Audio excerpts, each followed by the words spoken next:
नमस्कार, एड़ी आड़ी स्टोरी चैनल में आपका स्वागत है। हमारी आज की कहानी दिल को छू लेने वाली एक प्रेरणादायक कहानी है, जिसका नाम है बांझपन। सुबह-सुबह घर से निकलकर खूब मेहनत करने के बाद अमित को अभी कुछ ही समय हुआ था ऑफिस से घर लौटे हुए। थकान उसके चेहरे पर साफ-साफ झलक रही थी। घर पहुंचकर वह तुरंत कुर्सी पर बैठ गया। सामने उसकी माँ कविता और पत्नी प्रज्ञा भगवान की मूर्ति के सामने खड़ी होकर संध्या पूजन में मग्न थीं।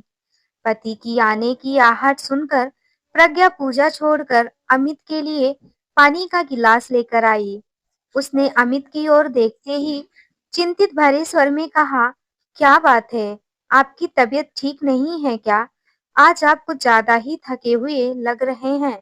अमित ने गहरी सांस लेते हुए जवाब दिया, हाँ प्रज्ञा, सब ठीक है। बस आज मिठाई और समोसे थोड़ी ज्यादा खा ली है। पेट कुछ भरा भरा सा लग रहा है। प्रज्ञा ने उसे छिड़कते हुए कहा, अरे, तो इतनी मिठाई और समोसे खाने की क्या जरूरत थी? थोड़ा अपनी तबीयत का भी ध्यान रखना चाहिए था। वैसे किसने खिला दी इतनी मिठाई और समोसे? अमित मुस्कुराते हुए बोला, अरे वो विक्रम है ना, जो मेरे साथ ऑफिस में काम करता है। उसकी पत्नी ने आज बेटे को जन्म दिया है और आज वह इतना ज्यादा खुश था कि ऑफिस में सबके लिए बहुत सारी मिठाइयाँ और समोसे लेकर आया था। मैंने ज्यादा खाने से तो मना किया था, लेकिन वह बार-बार अपनी खुशी जताते हुए खाने को कह रहा था। अब तुम ही बताओ, इतनी खुशी में मैं उसे मना कैसे करता? उसका चेहरा देखकर ना कहना मुश्किल था। कविता जी ने जैसे ही संध्या पूजन पूरा किया, वह जाकर अमित के पास तो रखी दूसरी कुर्सी पर बैठ गई। किस सोच में गुम हो माँ? अमित ने पूछा। तो एक गहरी सांस भरते हुए कविता जी ने कहा, ना जाने भगवान तुझे कब संतान देगा। एक नन्हे मुन्ने की किलकारियां इस घर में कब गूंजेंगी, तो मन को सुकून मिले। जाने कब भरेगी तेरी पत्नी की गोद। मैं तो बस इसी चिंता में टूटती जा रही हूँ। उनकी यह बात सुनकर प्रज्ञा का चेहरा उतर गया। उसकी आंखों में आंसू भर आए और वह वहां से उठकर चुपचाप अपने कमरे की ओर चली गई। अमित ने उसकी यह हालत देखी तो बिना एक पल की देरी किए हुए उसके पीछे पीछे कमरे में आ गया। देखा तो प्रज्ञा की आंखों से आंसू गिर रहे थे। पत्नी को ऐसी हालत में देख कर अमित का दिल बैठ सा गया। उसने प्रज्ञा के पास जाकर उसके आंसू पोंछे और कहा, अरे तुम भी ना, माँ की बातों को दिल से मत लगाया करो, या तो उनकी आदत है। कहते कहते अमित की आवाज भी कांपने लगी। फिर प्रज्ञा बोली, मैं माँ के दुखों का कारण भली भांति समझती हूँ। मैं भी कितनी अभागन हूँ ना, जो शादी के 10 सालों के बाद भी इस घर को एक वारिस तक न दे सकी। प्रज्ञा की यह बात सुनकर अमित का दिल तो जैसे टूट ही गया। उसने अपनी पत्नी के कंधे पर हाथ रखा और कहा, अरे नहीं प्रज्ञा, ऐसी कोई बात नहीं है। तुम अपना दिल छोटा मत करो। यह बात तुम्हारे हाथ में तो है नहीं। औलाद तो भगवान की देन है, और फिर मुझे इतनी भी इच्छा नहीं है औलाद की। मैं तो सिर्फ इतना चाहता हूँ कि जिंदगी भर अपने परिवार को ढेर सारी खुशियाँ दे सकूं। तुम मेरी जिंदगी हो। हमारी खुशी किसी और चीज की मोहताज नहीं है। तुमसे बढ़कर मेरे लिए इस दुनिया में कुछ भी नहीं है। मेरा यह छोटा सा परिवार ही मेरे लिए सब कुछ है। बस अब तुम कभी उदास मत होना। अच्छा, अब जल्दी से मेरे लिए एक गर्मा गर्म चाय बनाकर ले आओ। तुम्हारे हाथ की चाय पीकर मेरा मन खुश हो जाता है। ऐसा कहते हुए अमित हाथ मुंह धोने के लिए बाथरूम में चला गया। लेकिन जैसे ही बाथरूम से बाहर आया तो उसे प्रज्ञा के उबकियां लेने की आवाज सुनाई दी। वह दौड़कर वॉश बेसिन के पास पहुंचा तो देखा कि प्रज्ञा को उल्टी आ रही थी। पत्नी को उल्टियां करते देख अमित घबरा गया और बोला, मुझे लगता है डॉक्टर को दिखाना पड़ेगा। कहीं रात को तुम्हारी तबीयत कुछ ज्यादा ना खराब हो जाए। लेकिन कविता जी, जो रसोई घर से उसे उल्टियां करते हुए देख रही थी, उनके चेहरे पर एक अलग ही चमक आ गई। वह मुस्कुराते हुए बोली, अरे आखिरकार वह दिन आ ही गया जिसे मैंने बरसों से इंतजार किया था। भगवान जी ने मेरी सुन ली। अब तो मैं जल्दी ही अपने पोते को गोद में खिलाऊंगी। कविता जी की यह बात सुनकर अमित की चिंता पल भर में गायब हो गई। वह भी खुशी से झूम उठा। उसकी आंखों में चमक और चेहरे पर मुस्कान फैल गई। वहीं प्रज्ञा सब सुनकर शर्म से लाल हो गई और मुस्कुराते हुए अपने कमरे में चली गई। इधर कविता जी ने तुरंत अपने पति को यह खुशखबरी सुनाई। घर में तो जैसे उत्सव सा माहौल हो गया। अगली सुबह अमित ने प्रज्ञा को कार में बिठाया और डॉक्टर के पास चेकअप के लिए ले गया। डॉक्टर ने कुछ टेस्ट करवाए और उसके बाद प्रज्ञा की जांच करते हुए पूछने लगी, तुमने दोपहर के खाने में क्या खाया था? जी, पूरी और पनीर सब्जी। वह खाना बासी था क्या? जी हाँ, एक दिन पहले ही बनाए थे। फिर डॉक्टर बिना कुछ कहे अपनी कुर्सी पर बैठ गई और दवाइयाँ लिखने लगी। सब कुछ ठीक तो है ना, डॉक्टर साहिबा? वैसे क्या-क्या सावधानियां बरतनी होंगी? सामने खड़ा अमित डॉक्टर साहिबा से पूछने लगा, अरे बैठ जाइए मिस्टर अमित। दरअसल आपकी पत्नी ने बासी खाना खा लिया था। बस उसी के कारण बदहजमी हो गई है। जैसा आप लोग सोच रहे हैं वैसा कुछ भी नहीं है। मैंने दवाइयाँ लिख दी है, वो खाएंगी तो 2 से 3 दिनों में बिल्कुल ठीक हो जाएंगी। सुनते ही प्रज्ञा के दिल को एक और बड़ा सा झटका लगा और अमित को तो जैसे काटो तो खून नहीं। उन्हें ऐसा लगा जैसे उन पर कोई वज्रपात हुआ हो। अमित ने बड़ी मुश्किल से खुद को संभाला और प्रज्ञा के कंधे पर हाथ रखकर उसे बाहर ले आया। जैसे ही प्रज्ञा कार में बैठी तो वह फूट फूट कर रोने लगी और रोते हुए बोली, मेरी बात मान लीजिए, अब आप दूसरी शादी कर ही लीजिए। फिर प्रज्ञा का दिल बहलाने के लिए अमित मजाक करते हुए बोला, अच्छा, अगर तुम्हारी कोई सहेली बिना शादी के रह गई होती तब तो मैं उसी को सौतन बनाकर ले आता। फिर तो तुम दोनों एक दूसरे के साथ झगड़ा भी न करती। लेकिन अब तो ऐसा मुश्किल है क्योंकि तुम्हारी सारी सहेलियों की शादी अब हो चुकी है। ऐसा कहते हुए अमित हंसने लगा तो प्रज्ञा बोली, आपको इतनी मुसीबत के समय में भी मजाक सूझ रहा है। अमित ने प्रज्ञा का हाथ थामते हुए उसकी आंखों में झांक कर कहा, तुम क्या सोचती हो कि पति पत्नी का रिश्ता सिर्फ औलाद के सहारे ही टिका होता है? क्या उसके बिना हमारा रिश्ता कमजोर हो जाएगा? ऐसी बात मन में लाना भी गलत है। और हाँ, आज के बाद दूसरी शादी की बात अपनी जुबान पर मत लाना। मैं दूसरी शादी नहीं करने वाला। ईश्वर के घर देर है लेकिन अंधेर नहीं। वहाँ चमत्कार होने में वक्त नहीं लगता। इसलिए कभी निराश मत होना। तुम्हारा साथ ही मेरे लिए सब कुछ है। अमित के इन शब्दों ने प्रज्ञा के दिल में एक नई उम्मीद जगाई। उसने हल्की सी मुस्कान के साथ सर हिलाया और अपने पति का धन्यवाद करने लगी। अमित, मुझे इतना प्यार और सम्मान देने के लिए, क्योंकि समाज के कुछ ऐसे लोग होते हैं जो बच्चे ना होने के कारण अपनी पत्नी को त्याग देते हैं। घर पहुंचकर जैसे ही अमित ने दरवाजे की घंटी बजाई, कविता जी तुरंत दरवाजे पर आई।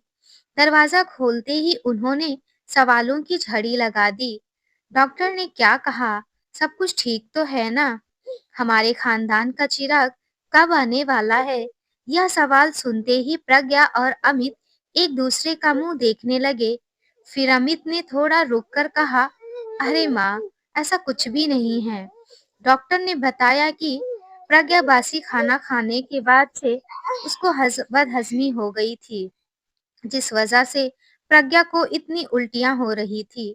आप व्यर्थ ही ज्यादा चिंता मत कीजिए, सब कुछ ठीक है। कविता जी का चेहरा एक पल में उतर गया। तभी अमित ने माहौल बदलने की कोशिश करते हुए प्रज्ञा की तरफ देखा और मुस्कुराकर कहा, अच्छा प्रज्ञा, बहुत भूख लगी है, मैं फ्रेश होकर आता हूँ, तब तक खाना लगाओ। माँ के सवालों और प्रज्ञा की भावनाओं के बीच संतुलन बनाने की कोशिश करते हुए अमित अंदर चला गया। हे भगवान! ना जाने कब मुझे मेरे पोता-पोती का चेहरा दिखाएँगे। दादी बनने का सौभाग्य मुझे कब मिलेगा? तरस गई हूँ दादी बनने के लिए। सासू माँ ने कहा तो प्रज्ञा उदास होकर भरी आंखें लिए हुए रसोई घर में चली गई और खाने की तैयारी करने लगी। थोड़ी देर में उनके घर में काम करने वाली बाई सुशीला भी वहां आ गई। यह क्या हुआ तुझे सुशीला? तेरे चेहरे की तो हवाइयां ही उड़ी हैं। तेरे गाल और हाथ पर यह नीले काले निशान कैसे हैं? तेरा तो पूरा चेहरा ही सूजा हुआ है। इतनी बात सुनते ही सुशीला सिसकते हुए बोली, क्या बताऊं मेम साहब, पहले ही मेरे 5 बच्चे हैं और छठा बच्चा भी इस दुनिया में आने ही वाला है। पति कहता था कि गर्भपात करा दो, लेकिन नन्ही सी जान को मारने का मेरा बिल्कुल भी मन नहीं मान रहा था। इसलिए मैं राजी नहीं हुई, लेकिन अब जिद कर रहा है कि जैसे ही बच्चा पैदा होगा, उसे अनाथ आश्रम में छोड़ देंगे। कहता है कि इतनी महंगाई के जमाने में खर्च कैसे चलेगा? मैं सबका खर्च कैसे उठा पाऊंगा? मैं इस बात के लिए भी तैयार नहीं हुई तो मुझे मारने-पीटने लगा। अब कुछ दिनों बाद बच्चे के पैदा होने के बाद ही वह उसे अनाथ आश्रम में छोड़ देगा। माँ-बाप के होते हुए भी वह अनाथों की जिंदगी जिएगा। अब आप ही बताओ मेम साहब, कोई माँ अपने बच्चे को 9 महीने अपनी कोख में पालने के बाद अपने जीते जी उसे कहीं और कैसे फेंक सकती है? कहते हुए सुशीला रोने लगी। इतना सुनते ही प्रज्ञा सोच में पड़ गई। वह हैरान थी कि भगवान तेरी लीला भी गजब की है। जहाँ जरूरत नहीं है, वहाँ इतना दे रहा है और हमें जरूरत है तो आंखें मूंद कर बैठा है। अपना काम निपटाकर सुशीला चली गई तो प्रज्ञा अपने कमरे में आ गई। प्रज्ञा अपने ही सोच विचार में डूबी रही। कमरे में बैठा अमित, जिसने उन दोनों की सारी बातें सुन ली थी, अपनी पत्नी का उतरा हुआ चेहरा देखकर अपनी पत्नी से बोला, प्रज्ञा, तुमसे एक बात बोलूं? जी बोलिए, प्रज्ञा ने कहा। प्रज्ञा, मेरे मन में एक ख्याल आया है। क्यों ना सुशीला के बच्चे को हम गोद ले लें? इसमें तुम्हारी क्या राय है? अरे आपने तो मेरे मन की बात ही छीन ली, लेकिन माँ जी से भी तो पूछना पड़ेगा ना। अरे प्रज्ञा, इसमें पूछने की क्या बात है? अगर कोई माँ किसी के बच्चे को प्यार दुलार देना चाहती है, तो उसे कौन मना कर सकता है? क्या हुआ? किस बारे में बात हो रही है तुम लोगों की? अमित की माँ कविता जी उनके कमरे में आते हुए पूछने लगी, तो अमित बोला, माँ, सुशीला को जो बच्चा इस दुनिया में आने वाला है, हम उस बच्चे को गोद लेने के बारे में सोच रहे हैं। इतना सुनते ही कविता जी का मुंह खुला का खुला रह गया और फिर बोली, नहीं नहीं, ऐसा कैसे हो सकता है? सुशीला एक नीच जाति से संबंध रखती है। माँ, कम से कम आप तो ये सब बातें मत ही किया करो। आप अपने भगवान कान्हा जी से पूछो, क्या वह किसी को ऊंचा या नीचा मानते हैं? उनके यहाँ तो केवल कर्मों की कसौटी ही अच्छे और बुरे का मापदंड है। और समाज ने किसी स्त्री या पुरुष को छोटी जाति का कह दिया तो उस माँ के गर्भ से जन्म लेने मात्र से ही वह बच्चा नीचा कैसे हो सकता है माँ? माँ, यह सब अंधविश्वास की बातें हैं। बात तो तुमने बिल्कुल सही कहा बेटा, परंतु समाज से डर लगता है कि समाज क्या कहेगा। डरने वाली इसमें कोई बात नहीं है माँ। समाज की चिंता आप मत करो, समाज भी हमारे ही बदलने से बदलेगा। कविता जी ने अमित की बात पर गंभीरता से विचार किया, फिर वह मुस्कुराते हुए बोली, तुम्हारी बात बिल्कुल सही है बेटा। अगर मेरे भगवान जी मेरी बहू की सुनी गोद भरना चाहते हैं, तो यह मेरे लिए सबसे बड़ी खुशी होगी। मैं अभी सुशीला के घर जाकर उससे बात करती हूँ। यह कहते हुए कविता जी तुरंत तैयार होकर तेज कदमों से दरवाजे की ओर बढ़ गई। उनके दिल में एक नई सोच और नई उम्मीद का दीप जल चुका था। कविता जी जब सुशीला के घर पहुंची और उसे अमित और प्रज्ञा की ओर से उसके बच्चे को गोद लेने की इच्छा जताई, तो सुशीला की आंखों से आंसू छलक आए। वह आश्चर्य और खुशी से भरी हुई बोली, माताजी, यह तो मेरा सौभाग्य है जो आप जैसे भले लोग मेरे बच्चे को अपनाने को तैयार हैं। मेरे बच्चे का भविष्य अब सुनहरा होगा। मैं जानती हूँ आप लोग उसे दुनिया की हर वो खुशी देंगे जो मैं कभी नहीं दे पाऊंगी। करीब 2 महीने बाद प्रज्ञा की गोद में एक नन्हा मुन्ना खेल रहा था। मुन्ने को प्यार और दुलार देती हुई प्रज्ञा का चेहरा खुशी से चमक रहा था और माँ बेटे को एक साथ देखकर तो कविता जी उन दोनों की बलाएं ही लेती जा रही थी। उसके बाद कविता जी अपने भगवान कान्हा जी के सामने जाकर उनका धन्यवाद करने लगी। हे भगवान, किसी ने सच ही कहा है कि आपके पास देर है लेकिन अंधेर नहीं। बच्चे की खुशी में अमित और कविता जी ने घर पर एक बहुत बड़ी शानदार पार्टी रखी, जिसमें दोस्त, रिश्तेदार तथा पूरे गांव वालों को भी निमंत्रण दिया गया। तो दोस्त, समाज की इस छोटी सी सोच के बारे में ये कहानी आपको कैसी लगी? लाइक और कमेंट्स करके ज़रूर बताएं। कहानी अच्छी लगे तो चैनल को सब्सक्राइब करना बिल्कुल ना भूलें। आइए मिलते हैं एक और नई कहानी के साथ। बहुत बहुत धन्यवाद।